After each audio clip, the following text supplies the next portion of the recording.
વલ્લભાધીશ गिरिराज धरण की जय। श्याम सुंदर श्याम ने महारानी श्री गुसाई जी परम दयाल श्री गोकुल नाथ की जय। दाव दयाल की जय। श्री नवनीत प्रिया लाल की जय।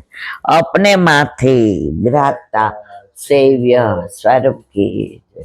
बधाई वैष्णव ने जा करीन जय श्री कृष्ण। रिम जेम बदरिया ब्रज की नीकी लागे घटा। ब्रजनु माहौल ब्रजनु वरसाद ए जे अनुभव एने खबर पड़े। અને આ કીર્તનો તો બધા જ અષ્ટ સખાઓએ જે લીલા નિહાળી અને વર્ણવી છે। આ કોઈ કપોળ કલ્પિત પોતાની રીતે ગતકડા કે કલ્પનાથી નથી કર્યા। તો અત્યારે એટલા બધા સરસ ઘુમડ ચહુદી સત્યાઈ। સવારે ઠાકોરજીને ઓલા પનારા પડતા હતા ને, પેલા ગામડામાં નળિયા હતા ને, એમાંથી જે વરસાદ પડે ને ધાર, એને કહેવાય પનારા પડ્યા। તો ઠાકોરજીએ જોયું કે હા, સવારના પરમાં સરસ વરસાદ આવે છે અને પનારા પડે છે। તો માને કહ્યું કે અમે કલેવું ને દૂધ હું ને દાવ દાદા બી બહાર પીએ। માં કે ના, કોકની નજર પડી જાય, આવતા જતા બધા જોવે, તું નટખટ્યો છો, અંદર પીઓ। હવે અંદર જેવા બેઠા તો ઠાકોરજીએ વરસાદના લીધે એવું અંધારું કરી દીધું। હતા તો પુષ્ટિ પુરુષોત્તમ, માની પાસે ગોવાળિયા લાલા થઈ ગયા હતા, વ્રજમાં ગોવાળિયા થઈ ગયા હતા, બાકી છે તો સાક્ષાત જ પુષ્ટિ પુરુષોત્તમ। એવું અંધારું કર્યું। માં કે લાલા, એ તો બહુ અંધેરો હો ગયો। તુવર દાઉદોનો બહાર બેઠો। ઠાકોરજી કે જો આપણે કહ્યું તો પ્રભુ બધું જ લીલા તમારા ને મારા આનંદ માટે કરે છે। આનંદ કર પાતી મિશ્રીની આખી પૂતળી બનાવી હોય ને, એ તમે હાથથી ચાખો તો મીઠી લાગે, પગથી ચાખો તો મીઠી લાગે, મુખથી ચાખો તો। પ્રભુ ત્યારે બહાર આવ્યા। દાવ દાદાએ કહ્યું, લાલા દેખે પનારા કૈસો બઢિયા ભરાય। હવે જોયું કે માં તો એના કામમાં પરોવાઈ ગયા। તો ઓલું દૂધ આપ્યું હતું ને, ઓટ્યો દૂધ કમર મલાય, એ ઓલા પનારામાં મૂકી દીધો વાડકો।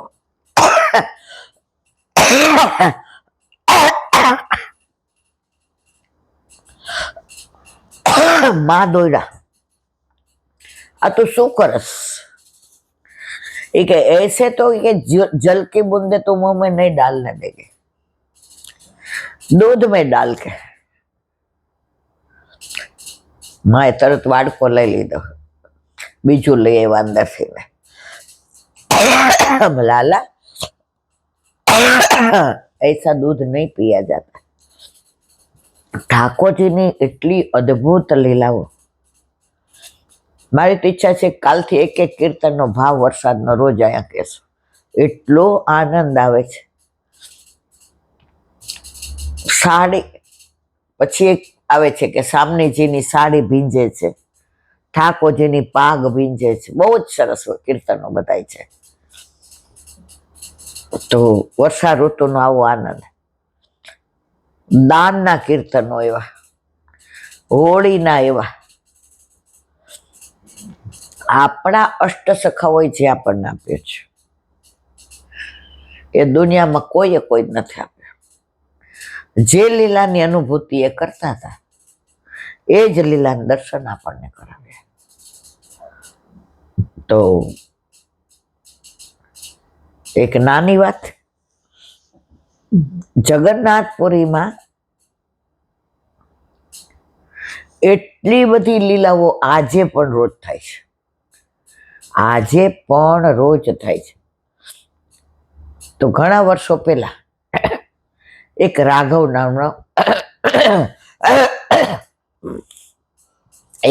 નામનો ભક્ત હતો જગન્નાથજીનો. કેવો ભક્ત! ગામની બહાર કુટિયા, સમુદ્ર કિનારાથી આ બાજુ, સાવ નિષ્કંચન. એની પત્ની ગૌરી અને 2 બાળકો. હવે એની સેવા શું? રોજ જગન્નાથજીના મંદિર આવે, આખા મંદિરમાં બુહારી કરે, પગથિયાં બધું લૂછે. કોઈ ઘરડું માણસ આવે તેને ટેકો આપે, અંદર લઈ જાય. કોઈ નાના બાળકો આવે રોતા હોય તો એને છાના રાખીને દર્શન કરાવડાવે. કોઈ બીમાર કેવું હોય તો એને ખભે પકડીને લઈ જઈને દર્શન કરાવે. ત્યાં જે મુખ્ય જે હતા સોમચંદજી, સોમાજી, એટલે સૌ પર નામ હતું પણ બરાબર મને યાદ નથી. 1 મિનિટ. એ આ બધું જુએ કે હું અહીંયા મુખ્ય પૂજારી છું, પણ મારા કરતા જે ટેલ જગન્નાથજીની કરે છે આ રાઘવ, એવી કોઈ ન કરે. અને એકદમ અહેતુક. એ પ્રસાદ એનો લેતો નથી કે ના આ કરું ને લઉં તો તમે તો ધંધો કર્યો કહેવાય. સવારે વહેલા આવીને બધું કરી અને પછી કામ માગવા જાય, કે ખેતરવાળાને પૂછે, કે પછી વેપારીને પૂછે, કે પછી સમુદ્ર કિનારે નાવ ચલાવતા એને પૂછે. પણ એ કે ભાઈ મારી શરત એટલી કે અત્યારે તમારે ત્યાં નોકરી આવું, રાતના વયો જાવ અને સવારે હું 8 વાગે આવું, કારણ કે ત્યાં સુધી અહીંયા જગન્નાથ ભગવાનને ત્યાં, અને પછી જે સાંજે મળે એટલે ગૌરીના હાથમાં દે એટલે વસ્તુ લેતા આવે. અને 4 જણા જે મળ્યું એમાંથી ને એમાં કોઈ માગવા આવે તો એને દે, 1 રોટલી કૂતરાને દે, 1 રોટલી ગાયને દે, અને ભગવાનને ભોગ ધરાવે તજાચીને, અને પોતે લે. હવે એ ગામમાં એક ધના શેઠ લે. એ એવા શેઠ કે ધૂળમાં હાથ નાખે તોય ધન થાય, એટલી એમની આવક. તો એકવાર જગન્નાથ ભગવાનને ત્યાં પોતાના બધા નોકરોને લઈ સોનાની થાળીમાં હીરા ને મોતી ને માણેક ને ભેટ ધરવા આવ્યા. ધના શેઠે આને રાઘવન જોયો, એની હાંસી ઉડાવી. એ કે આટલા વખતથી ને તું આ કરસ, આખા મંદિરમાં બુહારી, ઘરડાઓની સેવા કરે, બાળકોને લઈ જાય, માંદાવને તું ખભે બેસે, તારું જગન્નાથ ભગવાને કાંઈ સામું જોયું? તો હવે તો બંધ થા. આ જો મારી સામે આ ધરાવું છું, આવતી દિવાળી આનેથી અનેક ગણું. તું કાંઈક એવું કમા અને ધરાવ તો અનેક ગણું આપે ને. તું પેટ તો ધરતો નથી. આ સોમ્યાજી મુખિયાજી બધું સાંભળે, એને જરાય ન ગમ્યું આનું અભિમાન. કોનું? ધના શેઠનું. રાઘવ આપણે હોય સામે જવાબ દઈએ. જો ભગવદીઓ હોય ને, એક તો એ ગુસ્સો ન કરો, બીજો સામો જવાબ ના આપે. એ જવાબ આપી દે તો જગન્નાથ ભગવાન કે મારે તો આપવાનો રહ્યો જ નહીં. જગન્નાથજી રોજ જુએ, પણ પ્રભુ છે ને 99 સુધી ના બોલે. જેમ શિશુપાલની ગાળો 99 ખાધી અને સોમીએ પાડી દીધો, એમ જગન્નાથ ભગવાન રોજ આ બધું સાંભળે. અને ધના શેઠ આવે ત્યારે એનું અંગીકાર ક્યાં કરતા હતા? એવડો તો બધો દેખાવ કરતો હતો કે હું કેટલી ભેટ ધરું છું. આ વ્યંગ કર્યો ને મુખ્ય મુખ્યાજીનો ગયો સૌમ્યાજીને. આવો ભક્ત ભલે નિષ્કંચન છે, પણ એની ભક્તિ આગળ મારી સેવાય નકામી. જગન્નાથ ભગવાન એના પર કેટલા ખુશ છે એ આપણને કહેતો નથી, પણ એ જાણે ને જગન્નાથ ભગવાન જાણે. અને આટલા વખતથી હોય મુખિયાજી તરીકે, ગમે એવો વરસાદ અહીંયા સુધીનો, ગમે એવી ઠંડી કે ગમે એવી ગરમી હોય, રાઘવ આવ્યા વિના ન રહે. એવું જ આપણે ગઈ વખતે હમણાં ફેબ્રુઆરીમાં વ્રજમાં ગયા તો આન્યો સત્સંગ કરતા હતા. ત્યાં ઓલા બાએ ખબર છે 2-3 ઓલા વ્રજના ગીત ગાયા હતા ઠાકોરજીના. એ કે તું સુબેદાર રહીશ તારા ઘરનો, અમારી લાડલીજીનો તું ખવાસ છો. કેવા કીર્તનો ઓલા ત્યાંના વ્રજના ગીતો ગાયા હતા. ત્યારે ત્યાંના મુખિયાજીએ કહ્યું કે ઈલાબેન આ બા કેટલા વર્ષથી, મારાય બાપાના વખતથી, આની કેટલી ઉંમર છે અમને નથી ખબર. સવારે 3:30 વાગે ગમે એવો તાપ, ગમે એવો વરસાદ કે ગમે એવી ઠંડી હોય, 3:30 થી 5:30, 6 અહીંયા બધે વાળવાનું ને બધો કચરો લેવાનો ને બધી બુહારી કરવાની ને આ પગથિયા ને એ બધું ભેગું કરીને ત્યાં પધરાઈ આવવાનું. આટલી ઉંમરે પણ આ કરે છે. હવે ઓલા બાને કીધું આવું છે અમદાવાદ? એ કે આને છોડીને તો મારે તારા ગોલોકમાં નથી જવું. એની ઉંમર કેટલી કોઈને ખબર નહીં. પછી આપણે તો સત્સંગ કરી નીકળ્યા તો ત્યાં ઊભા હતા. મને કે આજા બી ત્યાં તો કોઈ ચાય બહુ પસંદ હે ને. આનાથી ને અડધોય નહીં એવો એનો રૂમ હતો. મને કે વ્રજમાં આટલી ભૂમિ ઠાકોરજી અમને આપી છે ને એની કૃપા છે. દેવતાઓ લાઈનમાં ઊભા છે, દેવો કોઈને આવવા નથી દેતા. અને જો અમને આટલું આપ્યું છે, એને એવું લાગ્યું ઘરમાં બીજું કોઈ નહીં હોય, એકલા જ હતા. નીચે પથારી હતી નાની, માટલું હતું, ગેસ વેસ નહોતો, મને લાગે ચૂલો હતો. મેં તો ચાય તો અભી हमने पिलाई, हमको नहीं पीने, पानी पिला दो. तो मैंने કીધું તમારે કાંઈ? मन के सब दिया है, तुमको जो देता है ना वही हमको देता है. તારે જરૂર છે એટલું તને આપે છે અને મારે જરૂર છે એટલું મને આપે છે. એને કોઈ ગિલેસી ગયું, એને વ્રજમાં જે વાસ મળ્યો છે એનો એ આનંદ માણે છે. માનસી ગંગામાં બેઠક રિનોવેટ થતી હતી એટલે આ બાજુ હતી. તો એ મુખિયાજીના દીકરા હતા ને એ બધું સરસ કરતા હતા, નામ ભૂલી ગઈ. એટલે આપણે વહેલા પહોંચી ગયા, મિલનભાઈ, તમે, હું, રીમા, 2 ગાડી વહેલી પહોંચી ગયા. લોલા બીજી ગાડી વાળા ત્યાં અંદર ગયા અને આપણે 4-5 જણા અહીં આવ્યા.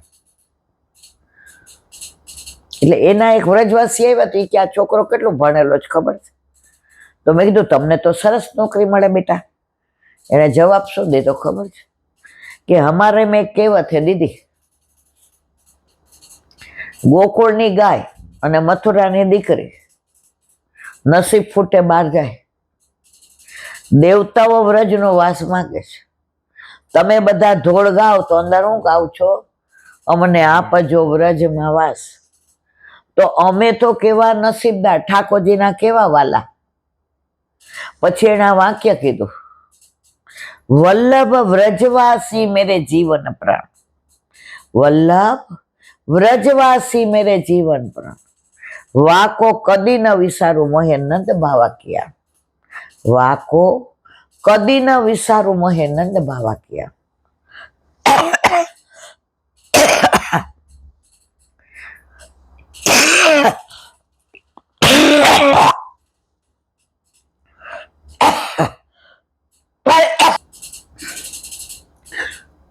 તો રોજ જે રાઘવ લઈ આવે એમાં ચારે જણા આનંદ કરે. ગોર ખાય, મોર ખાય, ચોર ખાય, ઢોર ખાય, અને બીજા દિવસે પાછું એ જ એનું ક્રમ. હવે આ ધના શેઠ એને જે ટોન્ટ માર્યો, પૂજારીજી ના ગમ્યો, પણ આ તો ભૂલી ગયો. હવે એમાં દુષ્કાળ પડ્યો. ધીમે ધીમે દુષ્કાળના લીધે જે પૈસાવાળા હતા એનાય અનાજના ભંડાર ખૂટવા માંડ્યા.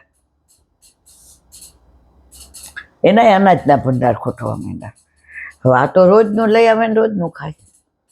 સવારનો ક્રમ, કામ માગવા જાય. હવે ધીમે ધીમે કામ એ બંધ થઈ ગયું. તો થોડું ઘણું જો હોય તો 4 રોટલી જેટલું મળે તો 4 રોટલી ચારેય ખાય. ઘણીવાર એ બે સૂઈ જાય ભૂખ્યા અને છોકરાઓને ખવડાવે. હવે દુષ્કાળ તો કેવો કે છેલ્લે તો છોકરાઓને 1-2 રોટલી પરાણે થાય.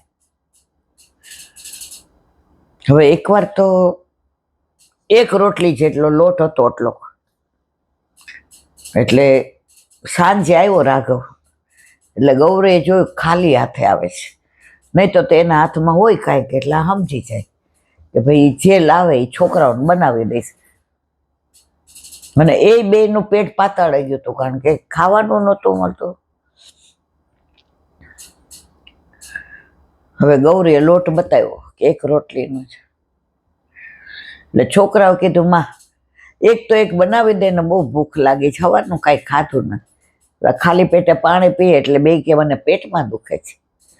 પછી કે સારું, એમ રાઘવ કે છોકરાને બનાવી દે, અને બેયને અડધી દઈ દે. સવારનું ખાતું નથી, આજે ક્યાંય કામ ન મળ્યું. સવારનો ભૂખા પેટે રખડું છે. દુષ્કાળના લીધે નાવી કોઈ જતા નથી, કારણ શું માલ લઈને જાય દુષ્કાળમાં. ખેડૂત કે છે જો આ જમીન ફાટી ગઈ છે, તને ક્યાં રાખીએ મજૂરી. વેપારી કે છે કે હવે માલ ખલાસ થઈ ગયો છે. ગૌરી, હવે તો દિવસો કાઢવા મુશ્કેલ. આપણે તો બે પાણી પીને કદાચ 2-5 દિવસ જીવી જશું, પણ જગન્નાથ ભગવાન ઉપર વિશ્વાસ છોડશો નહીં.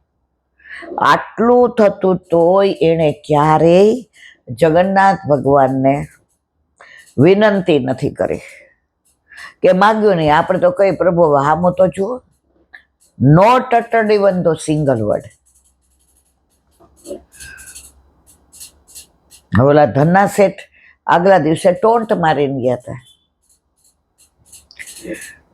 હવે આ રોટલીનો લોટ બાંધતી હતી અને ચૂલો પેટાવ્યો કે 1 રોટલી તો 1 રોટલી, બેયને અડધી દઈશ અને આખો લોટો ભરીને પાણી દઈશ, એટલે બે પીને સુઈ જાય અને અમે બે પાણી પીને સુઈ જાય. ત્યાં એક બિચારો ભિખારી, કપડા હાવ ફાટેલા ને હાથમાં લાકડી ને, બોલી ન શકે, દુકાળના લીધે એને હવે આખા મોહલ્લામાં ફર્યો. બધાય વડચકા તોડ્યા, કાઢી મૂક્યો ને અહીંયા અમારે જ ખાવાના ને, આવો દુષ્કાળ ને, ભિખારી હાઈલાવે છે ને, નીકળ બહાર ને, અમારા મોહલ્લામાં નહીં આવવાનું. હવે લથડિયા ખાતા અહીં આવ્યું. ક્યાં? રાઘવને.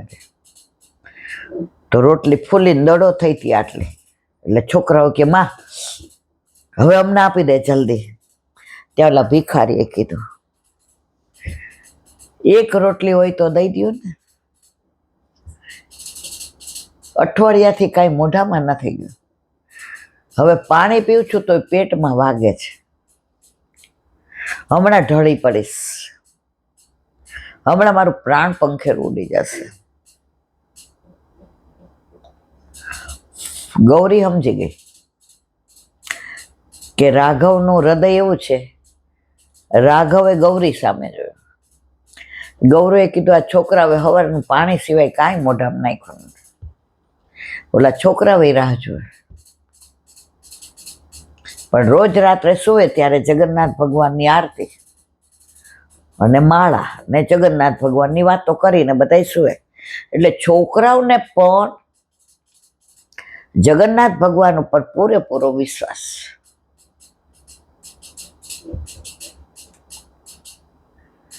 હવે ઓલાએ કીધું, જગન્નાથ ભગવાનના નામે તો કાંઈક આપો. જેવું જગન્નાથ ભગવાનનું નામ આવ્યું એટલે ગૌરીનાના સ્વભાવને ખબર હતી. એટલે રાઘવે સામું જોયું, તું કેમ કરો, દઈ દ્યો. એક રોટલી જે છોકરાઓ આમ ચૂલા ઉપર આમ બેઠા હતા કે હમણાં દેશે, જઈને ઓલા ભિખારીને દીધી. છોકરાઓને પાણી દીધું ને જગન્નાથ ભગવાનની સરસ વાતો કરી કે ભગવાન કેવા ને કેમ અહીંયા પધાર્યા ને આપણા ઉપર કેવી કૃપા કરી ને બધી વાતો. તો બિચારા છોકરા ભોળા, બાળક તો બાળક, વાર્તા સાંભળતા સાંભળતા સૂઈ ગયા ભૂખ્યા પેટે. ઓલા ભિખારીએ ખાઈ લીધું એટલે કે હવે પાણી પાવ ને. પાણી પાયું. એ કે સવારે ઉઠીને સૂર્યનારાયણ જ્યાં કિરણ પડે ને ત્યાં દ્રષ્ટિ નાખજો. હવે આને તો એ મનમાંય નહીં. ભિખારી બિચારા ઘણાય ઘણું કહી જાય. હવે અઠવાડિયાની ભૂખ હતી એટલે સવારે બ્રહ્મ મુહૂર્તમાં તો ઊંઘ ઉડી ગઈ. પણ એણે જોયું છોકરાઓને ગૌરી ઊંઘે છે. એ કે હું ઊભો થઈશ તો અવાજ થશે ને બધા જાગી જશે. એટલે નક્કી કર્યું કે ગૌરી ઊભી થાય પછી હું. અને ગૌરીને બે છોકરાઓ, નાનો આ બાજુથી મોટો, આમ ભેટીને હોતા હતા. એટલે ગૌરીએ 2-3 વાર આંખો ખોલી. પડી કે જો હું ઊભી થઈશ અને છોકરાઓ જાગશે તો કહેશે ભૂખ લાગે છે, હું શું જવાબ દઈશ? હવે એને જવાબ દેવા નહીં, મારામાં ત્રેવડ નહીં. હવે એમનું દુઃખ ખાવાનું, ભૂખનું મારાથી નથી જોવાતું. એટલે ગૌરીએ વિચાર કર્યો કે આજ તો સૂર્યનારાયણ આવી જાય ને તોય છોકરાઓ મને ભેટેલા છે, એ છોડે નહીં ત્યાં સુધી ઊભી નહીં થાવ.